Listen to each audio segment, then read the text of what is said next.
Hay 1.446 casos detectados de corrupción. Y estamos ahora conectados vía Zoom con Javier Pacheco, titular de la Procuraduría Pública especializada en delitos de corrupción. Procurador, muy buenos días. Buenos días, ¿cómo estás, Nicolás? Gracias por la invitación. Es un placer estar en tu programa. Un gusto, procurador, después de los duros momentos que te tocaron vivir, que no solamente te hayas recuperado, sino que por lo que uno ve de los informes, sigues con el cuchillo en la boca en la guerra contra la corrupción, lo cual me da sinceramente mucho gusto. Y comencemos por ese informe, procurador, el informe sobre lo que nos han robado durante la emergencia por el COVID. Es una cosa de espanto, porque el informe que ustedes han preparado va hasta junio del año pasado, ¿no es verdad? Sí, es un informe que se ha trabajado con estadística que se ha tomado de todas las sedes que tiene la corrupción a nivel nacional.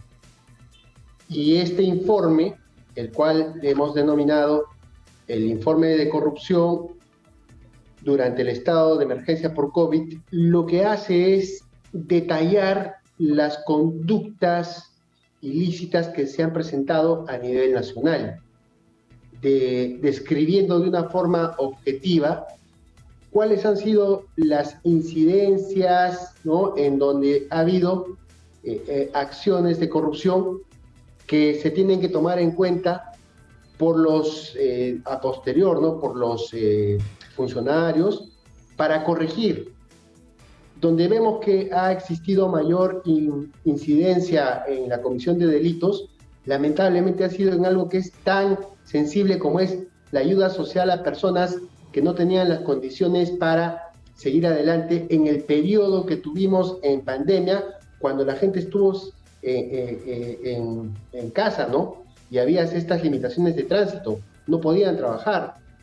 Y el gobierno realizó la posibilidad o efectuó las ayudas a través de estas canastas familiares, que era lo más básico, y la distribuyó a través de las municipalidades distritales.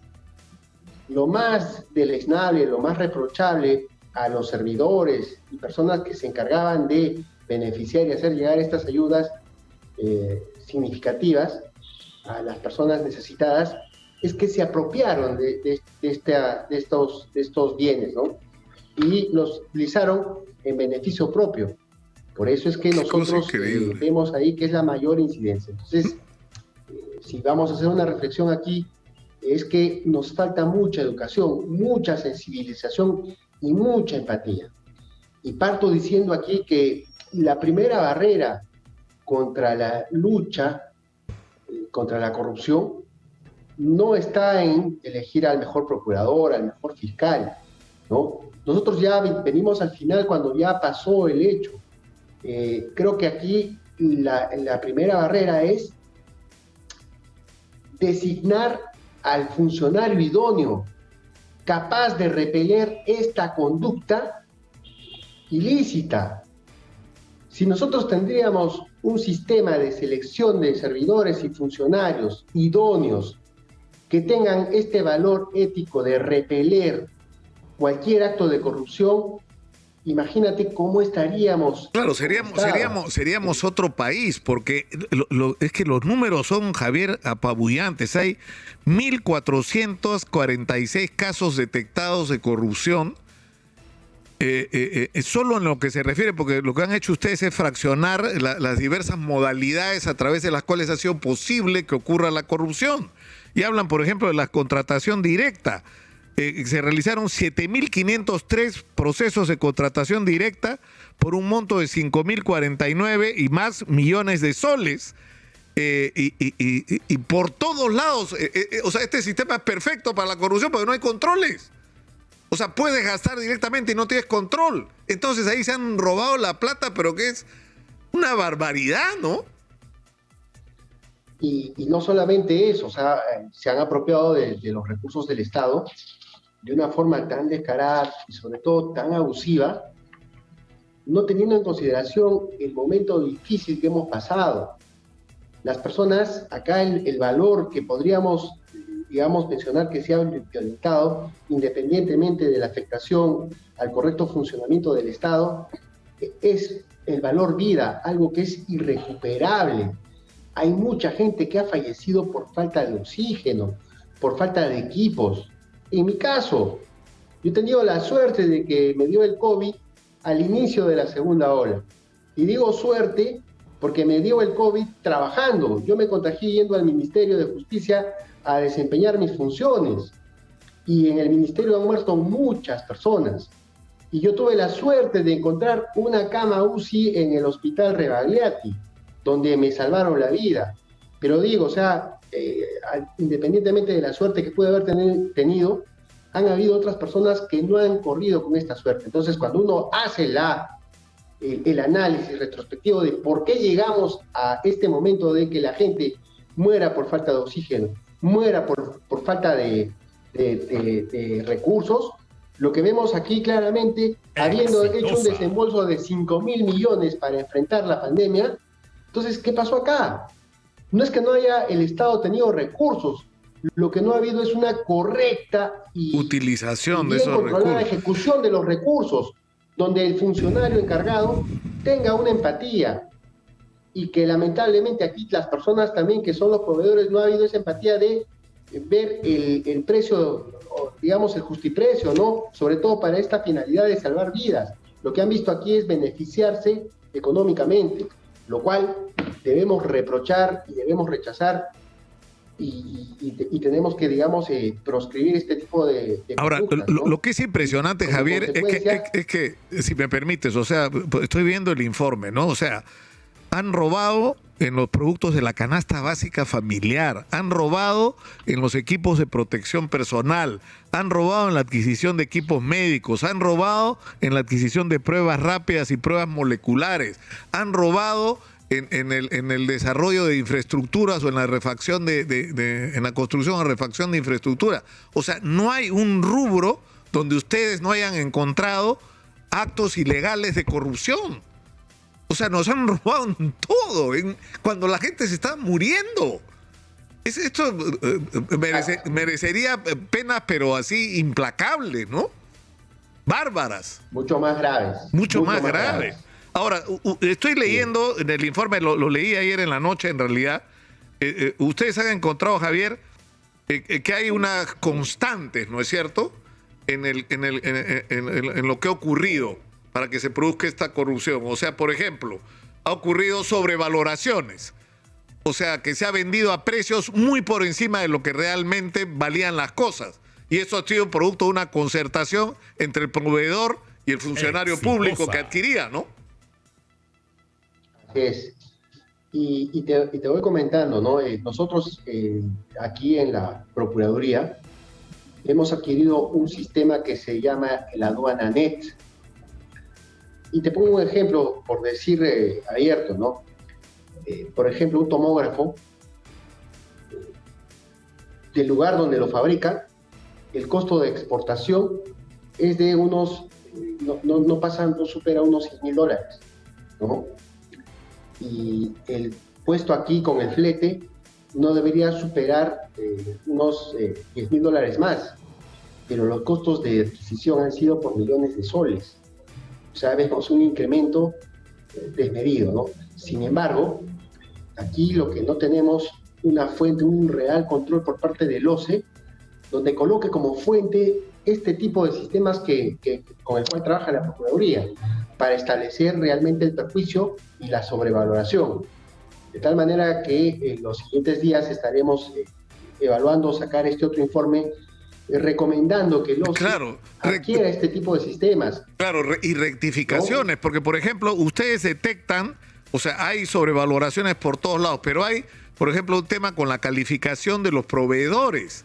O sea, ustedes dicen, hay empresas que prácticamente se han creado para ganar concursos, ¿no es cierto? Hay empresas, como este caso escandaloso en la policía, de una empresa que es proveedora de servicios de talleres de reparación de vehículos, que ha vendido ranchos, mascarillas, o sea, empresas que tienen un rubro que no tiene nada que ver con lo que han terminado haciendo. O sea, pero ¿cómo se ha permitido que esto ocurra? Porque no calificaban en absoluto, ¿no?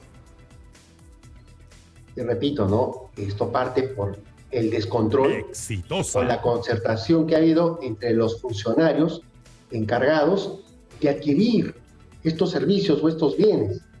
Lo correcto que un funcionario debió haber hecho es comprar a una empresa que tenga el rubro que se dedica a vender este tipo de bienes o proveer este tipo de servicios, ¿no? Que se adquirieron por parte del Estado. Sin embargo, aquí lo que se ve es que se han creado empresas exprofesamente para defraudar al Estado, para apropiarse de los recursos del Estado. Y eso está en investigación y seguramente en un tiempo más tendremos las sentencias correspondientes que censuren y sancionen este tipo de conductas.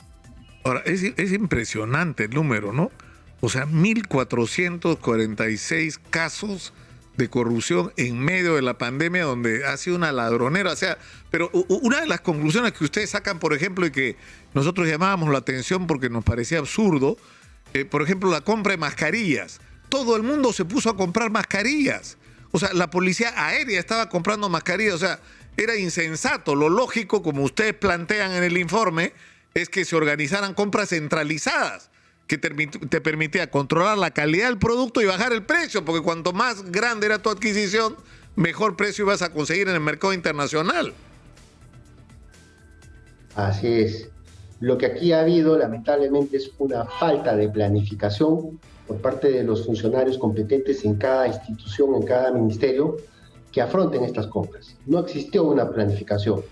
Se soltó el dinero en una forma desproporcional, sin ningún control, y aquí en el informe justamente tenemos los resultados de este tipo de conductas de desorganización, ¿no? de falta de planificación para enfrentar la pandemia. Ahora, ¿se puede cuantificar lo que nos han robado? O sea, porque, por ejemplo, normalmente se dice que en la Contraloría ha reportado que se calcula que hasta el 10% de los presupuestos se van en corrupción o en mal uso de los recursos. Es decir, si estamos hablando de 5.000 millones de soles que se usaron para adquisiciones directas, en tiempos normales nos hubieran robado 500 millones de soles, pero si uno lee los reportes en detalle, nos han robado más que eso.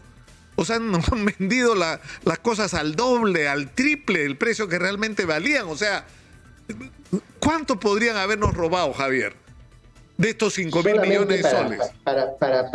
Para hacer un cálculo, ¿no? Unos lentes de protección puestos acá en el país tenían un valor de 2 a 3 soles. Estos lentes se han adquirido por parte de algunas entidades en 25 soles por unidad. O sea, imagínate la desproporción que ha habido, ¿no?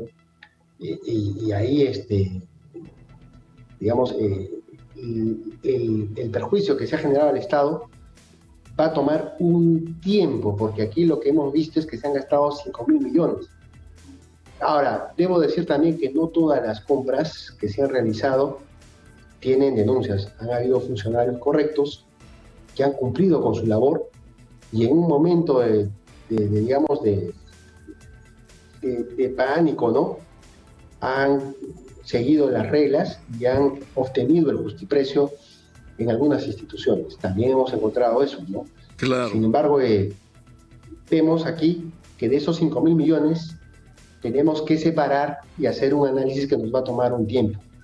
Sería mucho más fácil para nosotros hacer este tipo de análisis aquí en la Procuraduría, que contamos con un equipo multidisciplinario de profesionales que tienen el nivel de peritos. Exitosa. Sin embargo, no es suficiente, por cuanto nosotros hoy enfrentamos una carga de 52.000 procesos a nivel nacional. 52.000 procesos. Nosotros estamos proveyendo en los procesos que tenemos en giro, proveyendo al juzgado, en las pruebas, en los procesos, objetivamente cuál ha sido el perjuicio, lo cual ayuda a consolidar al fiscal el hecho concreto respecto de la comisión de un delito, y a nosotros nos ayuda a determinar el perjuicio.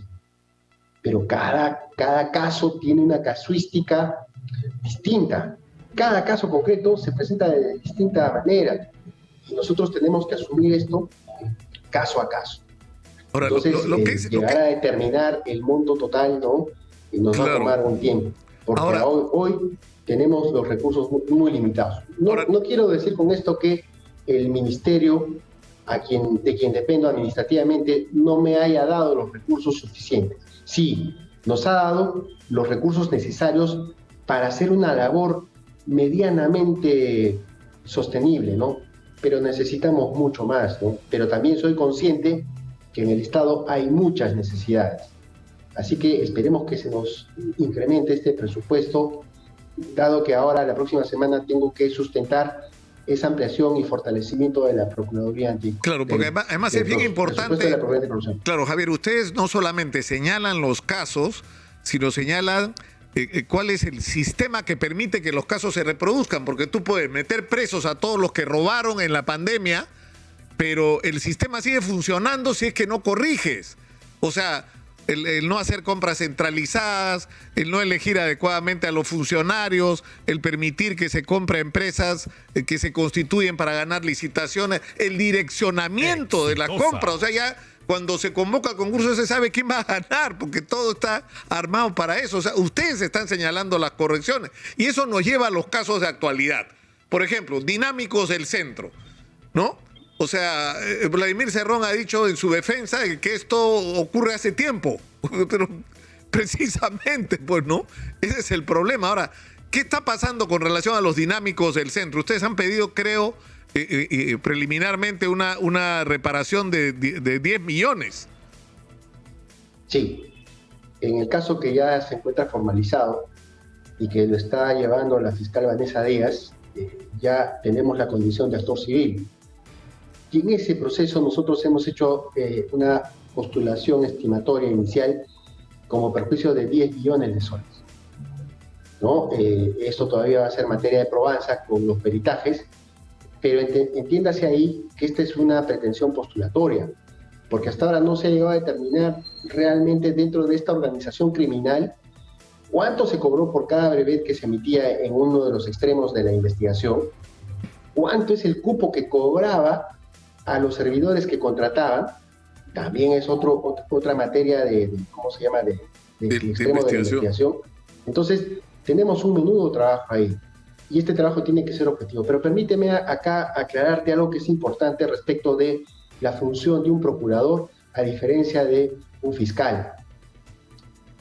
Por mandato constitucional, los fiscales tienen el monopolio de la persecución del delito, y solamente es exclusivo al fiscal. Los procuradores estamos encargados de la defensa de los intereses del Estado, que quiere decir que nosotros somos abogados del Estado, defendemos a la entidad en la competencia que nos toca, y en mi caso, yo soy un procurador especializado en corrupción, que tiene que asumir la defensa del Estado en los delitos de corrupción de funcionarios. Yo no tengo facultades que tiene el fiscal. Yo no puedo pedir prisión preventiva, no puedo pedir detención preliminar, no puedo pedir allanamientos. Yo tengo que esperar hasta llegar al momento procesal en el cual se formaliza la investigación, y en ese momento yo puedo pedir las medidas necesarias y suficientes para garantizar el pago de la reparación civil, que son los embargos, los pedidos de inhibición. El fiscal, sin embargo, desde el inicio de la investigación puede pedir detención preliminar, una vez que formaliza puede pedir está clara la preventiva, puede pedir allanamientos, puede pedir cautelar los bienes. Entonces ahí nosotros, digamos, tenemos una participación no muy activa, que dependemos mucho del fiscal. Y hoy en día, como están los fiscales con tanta carga, colapsados, nosotros con los pedidos también los cargamos a ellos. Entonces ahí quizás se podría trabajar una modificación que nos permita a nosotros poder actuar desde el inicio del proceso, garantizando, ¿no?, el cobro de una posible reparación civil. Es ahí que cuando nos dicen, no, nosotros podemos meter presos, no. Podemos pedirle, sí, ¿no?, al fiscal, le piden al fiscal, claro, impedimento de salida del país, pero eso ya es algo innato por mandato constitucional de los fiscales. Sin embargo, nosotros ahí coadyuvamos con la investigación. Hacemos una etapa de investigación indagatoria por las facultades que también tenemos, ¿no?, de pedir información a las entidades. Sin embargo, en el proceso mismo dependemos del director del proceso, que es, en este caso es el fiscal, representante del Ministerio Público, que es el fiscal a cargo de la investigación. Ahora, sobre cuellos blancos, o sea, ¿en qué punto estamos en cuellos blancos? Porque ya es hora, ¿no?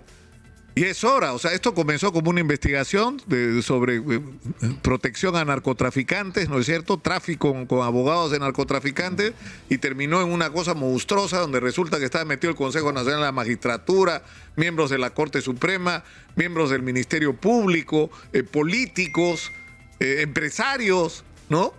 ¿En qué momento vamos a empezar a tener resultados con respecto al tema de los cuellos blancos, procurador? Permítame hacer una comparación, ¿no? Siempre es bueno partir de la experiencia para saber cuál es la situación que nos espera en este caso. Y permíteme regresar a la década de los 90, donde también me tocó enfrentar como abogado de la Procuraduría del caso Fujimori y Montesinos este caso de mega corrupción. Los casos en los procesos de Fujimori y Montesinos, la etapa de instrucción incluso llegaba a durar 9 años, así digamos, de dilatados. Sin embargo, con el cambio del código, esto debería haberse acortado. Pero lo que no previó este código es la complejidad de estos casos de corrupción.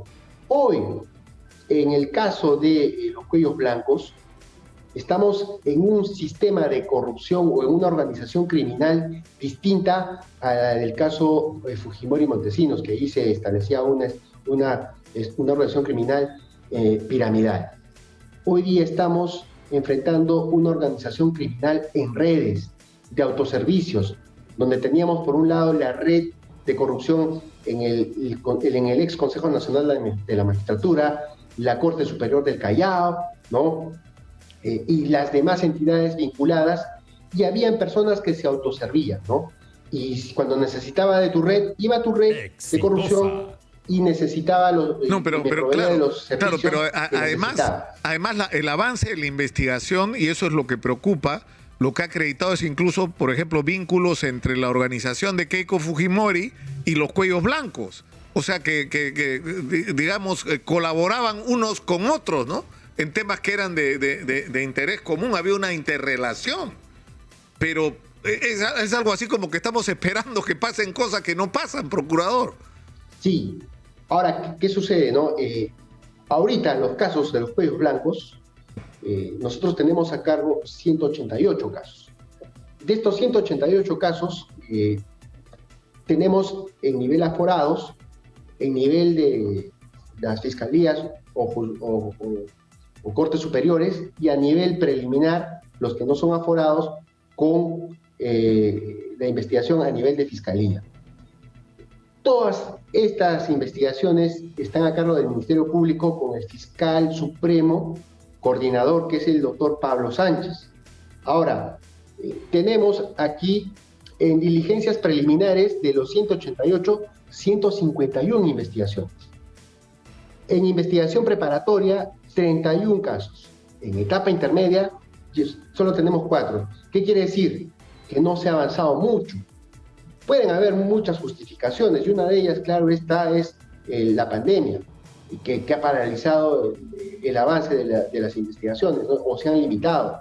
Porque el éxito de una investigación, también debo decir, radica en la inmediatez con la cual el fiscal realiza su investigación. Interroga, busca pruebas, consolida estas pruebas para armar su teoría del caso. Sin embargo, con la pandemia no ha sido posible llegar a concretar las declaraciones que tiene que recibir el Ministerio Público, ¿no? Lo cual ha limitado mucho. Sin embargo, esperemos que se dé toda la posibilidad para que esto continúe adelante. Además de la falta de personal, porque sí somos conscientes que el Ministerio Público, así como nosotros necesitamos presupuesto, este nuevo Código Procesal Penal demanda que existan muchos fiscales, lo cual hace que este código sea caro, ¿no? Sin embargo, los fiscales hacen una labor heroica, porque tienen mayor carga de la que tendrían que tener, ¿no? Entonces, estamos pasando por momentos muy difíciles. Sin embargo, esperamos, ¿no?, siempre tener un mayor presupuesto para poder enfrentar los casos contra la corrupción. Estamos conversando con el procurador anticorrupción, Javier Pacheco, que el día de ayer presentó un informe demoledor, que es el informe anual de la Procuraduría, pero que ha revelado cifras espeluznantes. 1.446 casos detectados de corrupción durante la emergencia sanitaria. O sea, nos han robado en medio de la pandemia, lo cual debería significar las penas más graves, las penas más severas. En China lo fusilan, pero es muy importante que la conclusión de la Procuraduría sea no solo hay que dar penas severas, sino hay que realizar dos cosas. Corrígeme si no he recibido adecuadamente el mensaje, Javier, por favor. Hay que hacer modificaciones que impidan que una serie de mecanismos se reproduzcan permanentemente, ¿no es cierto? O sea, el direccionamiento, la participación de proveedores que no califican o que tienen otros rubros, de empresas fantasmas que se crean para ganar licitaciones, del direccionamiento de las compras o licitaciones, por un lado. Y por el otro lado hay que meterle recursos a la lucha contra la corrupción. Hay que meterle recursos a la Procuraduría y a las Fiscalías Anticorrupción. Y en general al sistema de lucha contra la corrupción, el lavado de activos. Es lo que entiendo, Javier, de conclusión de lo que decías ayer, ¿no? Sí, estoy de acuerdo, Nicolás. Esa es la conclusión. Necesitamos fortalecer el sistema que combate la corrupción. Y este sistema está conformado por la Contraloría, en un nivel de prevención, por el Poder Judicial, por la Fiscalía y por la Procuraduría, ¿no? Aquí sí tendría que haber un poquito más de inversión por parte del Estado, donde consolide un sistema donde haya jueces idóneos, fiscales idóneos y también, ¿por qué no?, procuradores, ¿no?, idóneos que enfrenten con mucha responsabilidad este fenómeno social.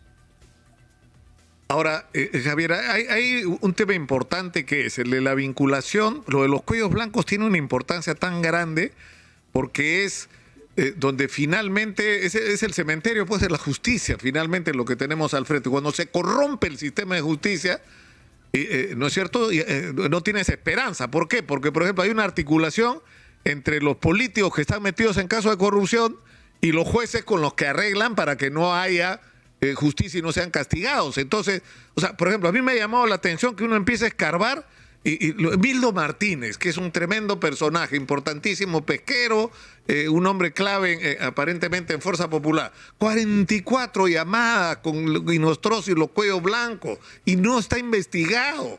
¿Por qué pasan cosas así, Javier? ¿Por qué pasan cosas así? Como te repito, en mi condición de procurador, respecto de la información que se tiene en los procesos, esta es reservada. Finalmente, la responsabilidad de a quién se incluye o a quién se deja de investigar es por parte del Ministerio Público. Sin embargo, sí estamos atentos con toda la información que has estado brindando en tus programas anteriores. Y por supuesto que vamos a pedirle al Ministerio Público la inclusión de estas personas. Lo estamos haciendo, o sea, ya es un tema de que en el sistema y el Ministerio Público adopte las decisiones correctas en estas investigaciones.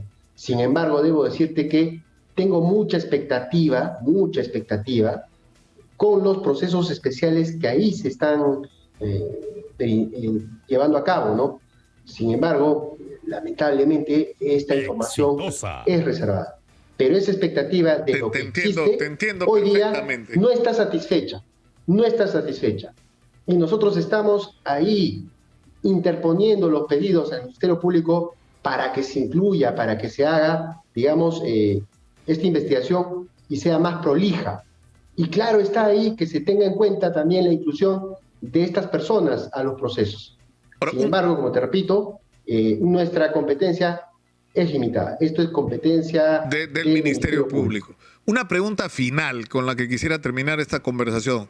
La controversia sobre el tema, porque esto viene de tiempo, de la independencia de los procuradores. O sea, su propia definición es procurador público que defiende el interés del Estado. Entonces, el problema es que por ejemplo, la Procuraduría que lucha contra la corrupción como la tuya, se tiene que enfrentar ¿a quién? A funcionarios que están en el gobierno. Entonces, tiene que quedar claro que el procurador está ahí no para defender al gobierno, sino para defender al Estado, lo cual supone, en muchas circunstancias, un conflicto entre quien está en el gobierno y el interés del Estado. Entonces, ¿cómo se resuelve el problema del nombramiento de los procuradores para no permitir el manoseo político? O las cosas que nos han ocurrido, ¿no? Que salgan los procuradores cuando empiezan a ponerse incómodos con quienes tienen el poder político.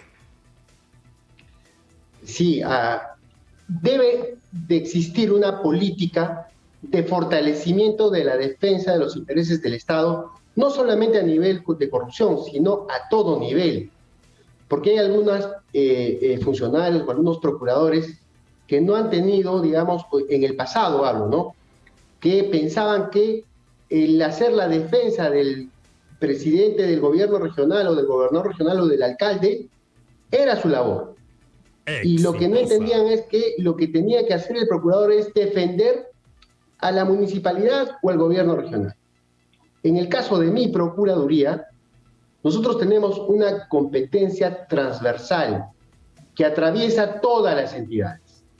Antes de la creación de la Procuraduría General y antes de la emisión de la ley y reglamento, nosotros teníamos la competencia de denunciar de derecha a izquierda, de arriba hacia abajo. No había limitaciones. Y claro, no es que hable en nombre de personalmente, ¿no?, respecto de la experiencia que puedo contar en el sistema. Tengo más de 15 años en el sistema. Y conozco, he estado en la Procuraduría de Lavado de Activos, en Procuradurías sectoriales, Procuradurías municipales, y conozco cómo funciona eso. Sin embargo, cuando se emite el reglamento y la ley de que crea la Procuraduría General, entiendo que por algo que nosotros luchamos por bastante tiempo, que es la creación de la Procuraduría General, se le dan competencias al Procurador General que aquí no se están implementando, las cuales les atribuye la exclusividad de las denuncias a los altos funcionarios. Y eso está bien, seguramente, ¿no? Pero lo que aquí sucede es que nos limitan tener la inmediatez del caso. Porque la Procuraduría especializada en delitos de corrupción cuenta con profesionales, cuenta con experiencia para enfrentar este tipo de casos.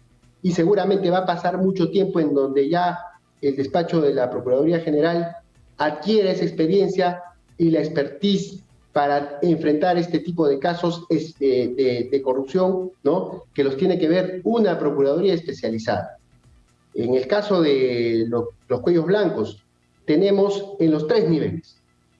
Y la competencia nuestra, si bien es cierto, viene de atrás, nosotros ya le hemos pedido al despacho del Procurador General que defina quién es el que va a ver los casos de los altos funcionarios. Claro. Esperemos que nos ratifique esa competencia porque venimos conociendo el caso con anticipación a la creación de la Procuraduría General, ¿no? Ahora, ¿cómo se resuelve este tema? Yo creo que hay que fortalecer el sistema, hay que dotar de presencia constitucional el cargo de Procurador General y colocarlo en la Constitución. Y la opinión tiene que ser respetando la meritocracia y tiene que erradicarse para la designación de un funcionario tan importante cualquier tipo de afinidad política. En ese sentido, yo diría que si se incluye o se da este fortalecimiento al sistema, ¿no?, a la lucha por la defensa de los intereses del Estado en general, sea a través de este cambio constitucional y que además el nombramiento del Procurador General se realice a través de la Junta Nacional de Justicia, que creo es el órgano idóneo capaz de poder seleccionar al funcionario más idóneo. Claro. Claro, que no sea el gobierno, claro, que no sea el gobierno el que decida, pero tampoco sea el Congreso, que sea la Junta Nacional de Justicia. Es una salida que me parece razonable, porque de lo que se trata es que sea independiente de quien esté en el gobierno. Javier, tenemos que terminar por autónomos, exactamente. La palabra es autónomos. Solamente tengo que decirte algo, ¿no?, respecto de la autonomía. Mira, si se traduce la autonomía en decirte si a mí me ha llamado algún ministro, el presidente o algún funcionario a limitar mi función, no lo ha hecho nadie. Yo te tengo que decir que gozo de una autonomía plena para desempeñar mis funciones, ojo, como procurador público adjunto titular, encargado del despacho de la Procuraduría, desde que Amado Benco dejó el cargo como procurador anticorrupción titular desde el año 2020. Y desde esa fecha hasta hoy estamos asumiendo esta encargatura, ¿no? Esperábamos que los procesos que se están llevando a cabo actualmente por parte de la Procuraduría General designen un funcionario idóneo, con experiencia, que sepa manejar los tiempos en los cuales tiene que funcionar esta Procuraduría Anticorrupción. No es lo mismo designar al mejor juez para que sea procurador, ni designar al mejor procurador para que sea un buen fiscal. Son ópticas distintas y vamos a estar atentos en esta designación que se está llevando a cabo hoy día. Muchas gracias Javier por atendernos y nuevamente en realidad me parece extraordinario que estés de vuelta después de los durísimos momentos que tuviste que pasar con el COVID, ¿no? Muchas gracias.